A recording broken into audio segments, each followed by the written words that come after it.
यो केटी एकदमै मोटी भएको कारणले गर्दा उसलाई नुहाउन एकदमै समस्या हुने गर्थ्यो। त्यसैले ब्रसको सहायताले उसले सकी नसकी नुहाउने गर्थिन् र यो महिलाको तौल 500 केजी भन्दा पनि बढी थियो। उसको दुईटै खुट्टाहरू हात्ती पाइले रोग लागेको जस्तो देखिन्थ्यो, हात्तीको भन्दा पनि ठुलो। त्यसकारण उसलाई हिँड्न पनि एकदमै समस्या हुने गर्थ्यो। उसलाई आफू यति मोटी भएकोमा एकदमै दुःख लाग्थ्यो र बेला बेला रुने पनि गर्थिन्। तर उसँग एउटा भाइ थियो जसले उसलाई एकदमै माया गर्थ्यो। त्यसैले अब उसले जसरी पनि आफ्नो तौल घटाउने निर्णय गर्छिन्। त्यसपछि त्यो केटीले अर्को शहरमा गएर डाक्टरलाई देखाउने निर्णय गर्छिन्। त्यसको लागि उसले 2वटा टिकट पनि बुकिङ गरेको हुन्छ।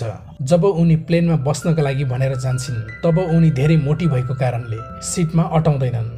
त्यसपछि उसको भाइले ट्रलीमा हालेर कारसम्म ल्याउँछन् र कारको ढोका जसोतसो लगाएर अर्को शहरमा पुर्याउँछन्। जब उनी डाक्टरकोमा गएर आफ्नो तौल चेक गर्छन् तब उसको तौल 500 किलोबाट पनि 150 किलो बढिसकेको हुन्छ। डाक्टरले सबै चेकअप गरिसकेपछि के भन्छन् भने शल्यक्रियाबाट उसको तौल घटाउन सम्भव छ, तर शल्यक्रिया गर्नुभन्दा पहिले 100 केजी तौल ऊ आफैले घटाउनु पर्ने हुन्छ।